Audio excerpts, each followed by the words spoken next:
Hola, muy buenas tardes a todos. El día de hoy vamos a presentar el tema de antimicobacterianos, un tema bastante importante que está en boga incluso y que es principalmente adocado a lo que son los antituberculosos. Este resumen es sacado por el libro Katsung, entonces es un resumen del dicho libro, ¿ok? La isoniazida es un medicamento de primera línea para el tratamiento de la tuberculosis. Tiene una actividad importante en cepas susceptibles y como mecanismo de acción inhiben la síntesis de los ácidos micólicos que se encuentran en la membrana celular. Acá están los fosfolípidos y esta es la membrana celular en donde estos ácidos micólicos son bastante importantes para mantener la integridad de la misma membrana. Tienen los macrófagos como punto de entrada y eso permite que sean tanto intracelulares como contra organismos extracelulares. Entonces la isoniazida me permite función contra los dos espectros, ¿no? Se activa mediante una catalasa peroxidasa bacteriana que se llama CatG y tiene una covalencia con proteínas transportadoras, en este caso la de ácido y la de cetoacilo. ¿Okay? La resistencia se asocia principalmente a una sobreexpresión del inhibidor A, en este caso, pues es esta que encontramos aquí y también un aumento de la CatG. ¿Okay? La farmacocinética yo creo que es de las partes más bonitas porque hay que saber que este medicamento se debe administrar con el estómago vacío, o sea, no se debe administrar con alimentos, porque de esa manera se va a absorber de manera mejor en tracto gastrointestinal. ¿Okay? El 50% de, si damos o si se administra este medicamento conjunto con comidas grasosas, voy a disminuir el 50% de lo que se va a absorber en tracto gastrointestinal. ¿Okay? Del 20 al 100%, perdón, penetra barrera hematocefálica y se va a líquido cefalorraquídeo. Se metaboliza en hígado gracias a la N-acetiltransferasa, lo que me va a ayudar a saber que en paciente que tiene problema hepático no se debe de administrar. También se excreta por vía renal, pero en una proporción no tan grande, por lo que puedo no ajustarla en paciente con insuficiencia renal. ¿Okay? Donde sí tengo que tener cuidados en el paciente que doy fenitoína, carbamazepina o benzodiazepinas. Aquí importantísimo porque voy a inhibir la citocromo P450 y de esa manera voy a provocar que mi paciente aumente en los síntomas que causan las benzodiazepinas, ¿ok? Entonces va a estar somnoliento, va a estar cansado e incluso puedo generar que mi paciente pueda tener problemas a futuro, incluso abstinencia, ¿ok? Si lo sumamos con rifampicina, la isoniazida, no hay tanto problema porque la rifampicina induce la citocromo P450 y eso me permite a mí sí administrar benzodiazepinas en paciente con ansiedad. Ojo, son ansiolíticos, ¿ok? La dosis son de 5 miligramos por kilogramo por día, se puede aumentar hasta 15 miligramos por kilogramo y la dosis típica va de 300 miligramos cada 24 horas hasta incluso 900 miligramos. Si mi paciente está teniendo problemas neuropáticos, donde se le empieza a dormir los brazos, las piernas, empieza a tener calambres, empieza a tener toda esta sintomatología asociada a neuropatía, voy a administrar piridoxina, ¿ok? De 25 a 50 miligramos. ¿Cuáles son las reacciones adversas más comunes? Principal, las erupciones cutáneas que causan por consecuencia lupus eritematoso sistémico. Entonces puede haber inducción de lupus secundario al uso de isoniazida, pero ojo, no en todos los pacientes, solamente en una proporción. Siempre recordar que este tipo de enfermedades están asociados también a cierta carga, ¿ok? A cierta carga genética.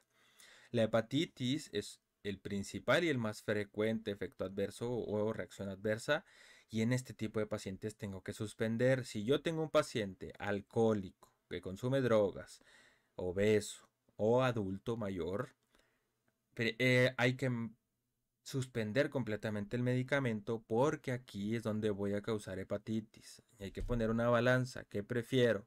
¿Ok?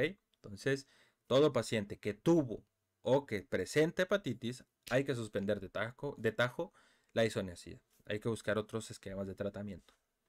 ¿Ok?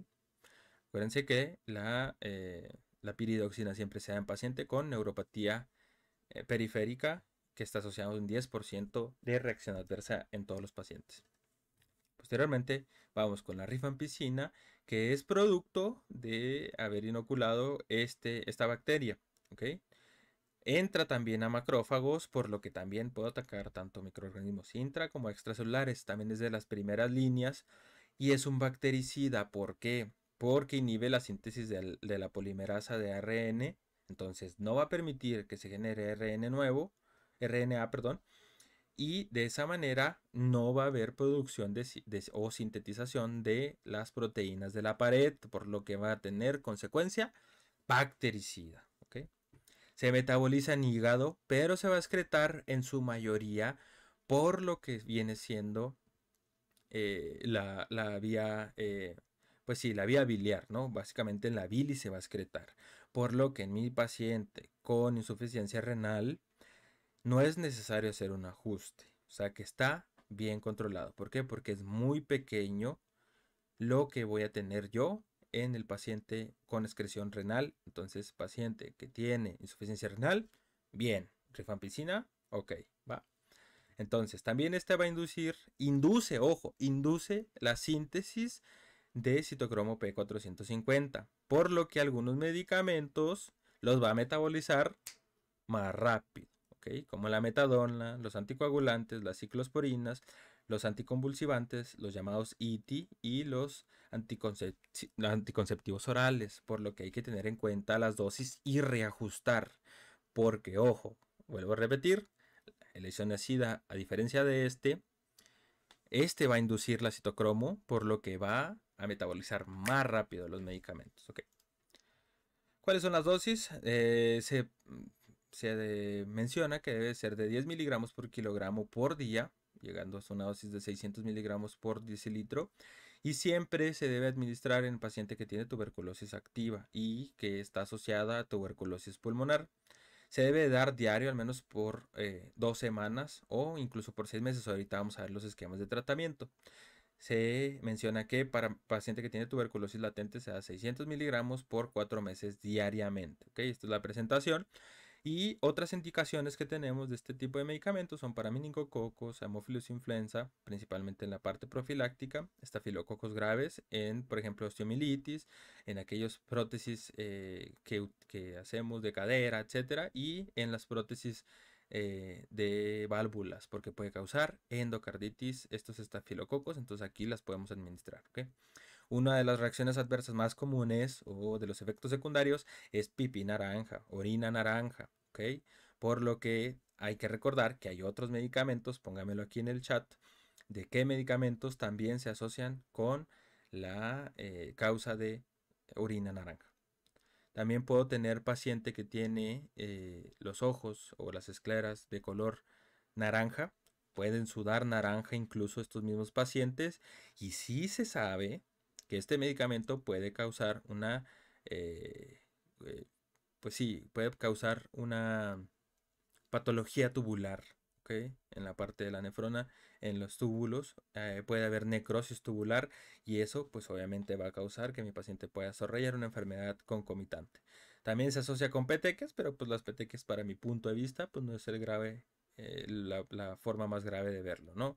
Yo creo que la forma más grave es la patología tubular, ¿ok? Otro de los medicamentos